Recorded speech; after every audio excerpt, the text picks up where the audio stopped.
सो अपने आप next video के साथ हम आपके साथ मिलते हैं, जिसमें लिमिट टेस्ट ऑफ सल्फेट की बातें करेंगे हम। इसमें हम टेस्ट करने वाले हैं सल्फेट के अमाउंट को। So good morning. आते हैं अपने हम चैप्टर पे कि प्रिंसिपल की पहले फर्स्ट ऑफ ऑल हम बातें करते हैं। थोड़ा सा वीडियो को फास्ट लेके चलते हैं। जैसा कि आप क्लोराइड को आपको वॉच करना होगा, तो हमारे पिछले वीडियो में आप देख सकते हैं वहाँ पे, जिसमें हमने क्लोराइड के बारे में बात किया था। अब नेक्स्ट हम सल्फेट के बारे में बातें करते हैं। तो the principle involve in the limit test of sulphate is precipitation method. ये क्या है? प्रिसिपिटेशन मेथड होगा, जहां पे कंपोनेंट हमारा प्रिसिपिटेट फॉर्म में मिलेगा and comparison of the test solution with standard solution. और इसका फिर उस प्रिसिपिटेट फॉर्म को हम क्या करेंगे, स्टैंडर्ड के साथ में उसको कंपैरिजन करेंगे, स्टैंडर्ड टेस्ट दोनों को कंपैरिजन करेंगे containing A known amount of sulphate. और कंपैरिजन करके हम वहाँ क्या करेंगे कि उसमें जो नोन जो रियल अमाउंट ऑफ सल्फेट है उसको हम जानेंगे। The sulphate is precipitate barium sulphate. और यहाँ पे जो सल्फेट है वो किस यहाँ पे रेड करके जो है किस ये क्या फॉर्म करेगा, किस फॉर्म में, प्रिसिपिटेट फॉर्म में प्राप्त होगा, तो वो बेरियम सल्फेट के फॉर्म में वहाँ पे प्रेजेंट होगा। Bye reacting them with barium chloride. किसके साथ रिएक्ट करेगा? तो बेरियम क्लोराइड के साथ रिएक्ट करके जो सल्फेट आयन है वो क्या यहाँ पे फॉर्म कर देगा कि बेरियम सल्फेट को फॉर्म कर देगा। ओके, आगे देखते हैं। इन the presence of hydrochloric acid, तो किसकी उपस्थिति में ये होने वाला है? तो हाइड्रोक्लोरिक एसिड की उपस्थिति में होने वाला है। ओके, सो ये रिएक्शन हाइड्रोक्लोरिक एसिड के प्रेजेंस में होने वाला है। आगे देखते हैं कि हाइड्रोक्लोरिक एसिड हमने क्यों लिया। तो the hydrochloric acid used to prevent the reaction of other acidic radicals with barium chloride. Okay, in the presence of hydrochloric acid only sulphate और प्रेसिपिटेट। इसकी उपस्थिति में, इसको हमने इसीलिए लिया कि इसकी उपस्थिति में जो है ओनली सल्फेट ही क्या होगा, वो प्रेसिपिटेट फॉर्म में रिएक्ट करके जाएगा।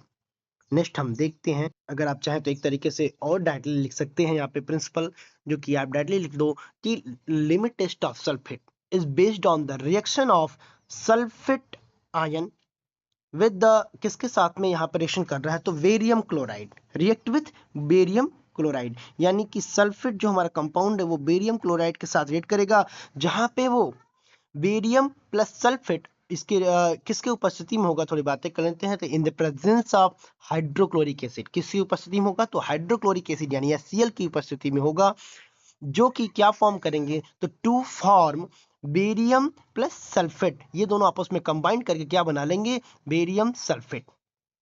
ओके, एंड प्लस उसके बाद में वहां पे और क्या वहां पे बनेगा, तो क्लोराइड आयन जो है वो उसके साथ में बाहर हो जाएगा। नेक्स्ट हम बातें करते हैं।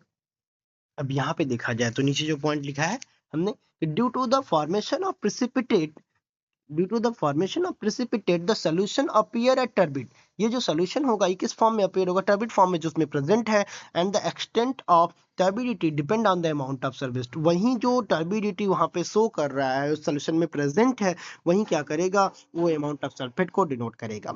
If the turbidity produced by the test is less than standard, यदि वहां पे जो टर्बिडिटी प्रोड्यूस हो रही है टेस्ट में वो स्टैंडर्ड से कम है, it means the sample contain sulphate with in the prescriber limited. यानी कि कह सकते हैं कि जो सल्फर की मात्रा उस कंटेंट उस टेस्ट सैंपल में प्रेजेंट है वो क्या है, एक लिमिटेड मात्रा में प्रेजेंट है। Okay, next reagent precipitation preparation की बात करते हैं हम। यहाँ पे पहला देखेंगे कि जो हमारा बेरियम सल्फेट रिएजेंट है उसको कैसे हम प्रिपेयर करते हैं।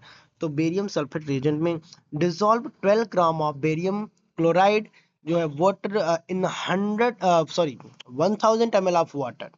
ये जो 10 ग्राम ऑफ बेरियम क्लोराइड हमारा है वाटर कंपोनेंट जो सोल्यूशन फॉर्म है, इसको हम क्या करेंगे कि 100 ml ऑफ वाटर के साथ में यहाँ पे डिसॉल्व कर लेंगे, 100 वाटर को ले लेंगे and 0.05 mole barium chloride solution ले लेंगे। ठीक है, and to 15 ml of the prepared solution add 55 ml of water. और उसको टोटल 50 ml सोल्यूशन को हम क्या करेंगे, 55 ml वाटर के साथ वहाँ प्रिपेयर कर लेंगे एंड 20 ml अल्कोहल लेंगे एंड 5 ml ऑफ 0.0181% WYV यानी water volume potassium sulphate solution लेंगे and make up the volume up to 100 ml। और उसके बाद फिर हम वहाँ पे क्या करेंगे कि उसके वॉल्यूम मेकअप कर देंगे 100 ml तक में। ये हमारा टेस्ट हो गया सेम। जस्ट यहाँ पे हम बातें करेंगे स्टैंडर्ड की, जो स्टैंडर्ड पोटेशियम सल्फेट सॉल्यूशन है कि accurately weight 0.1089 gram of potassium sulfate and the volume makeup was makeup to 100 ml with water. Okay, so यहाँ पे हम अपने अब प्रोसीजर को देखते हैं। वो हमारा सैंपल प्रिपरेशन हो गया। नेक्स्ट हम प्रोसीजर की बात। सो हम यहाँ पे सेम मैटर देखेंगे कि 2 नैचुरल सिलेंडर लेंगे और एक पे टेस्ट का लेबलिंग करेंगे, एक पे स्टैंडर्ड का लेबलिंग करेंगे। सो फर्स्ट ऑफ ऑल अपने टेस्ट की बात कर लेते हैं, टेस्ट सोल्यूशन की। तो टेक 1 ml ऑफ 25% WYV यानी water volume solution of barium chloride in natural cylinder. Firstly हम क्या करेंगे, 1 ml उसका बेरियम क्लोराइड ले लेंगे नैचुरल सिलेंडर में। और इधर भी हम बात करते हैं कि take 1 ml of 25% water volume of the solution of barium chloride in natural cylinder. दोनों में हम सेम क्वांटिटी में उसके बाद हम वहां पे ले लेंगे बेरियम क्लोराइड को। एंड देन नेक्स्ट फिर सेकंड हमारा स्टेप क्या होगा। अब हमने पहले तो ये तो हम जान लेते हैं कि हमने बेरियम क्लोराइड को लिया ही क्यों, हमने कोई और क्यों नहीं लिया। तो यहाँ बातें करते हैं कि the barium ion produce react with the sulphate to form operations of the barium sulphate. ये जो बेरियम आयन है ये क्या कर रहा है कि बेरियम आयन जो है वो सल्फेट के साथ रिएक्ट कर रहा है और रिएक्ट करके यहाँ पे क्या फॉर्म कर दे रहा है, टू जो बेरियम सल्फेट को फॉर्म कर रहा है। इसीलिए हमने यहाँ पे बेरियम क्लोराइड को लिया है, बेरियम क्लोराइड आयन को ही लिया है जो कि बेरियम सल्फेट के साथ रिएक्ट करके वहां पे फॉर्म कर दे। देन सेकंड हम बात करते हैं नेक्स्ट यहाँ पे सेकंड स्टेप हमारा क्या होगा कि at 1.5 ml of ethanolic sulphate standard solution. हम क्या करेंगे उसमें 1.5 ml ऑफ इथेनॉलिक जो सल्फेट स्टैंडर्ड सॉल्यूशन को हम ऐड करेंगे सेम टेस्ट सैंपल में भी और अपने स्टैंडर्ड सैंपल में भी।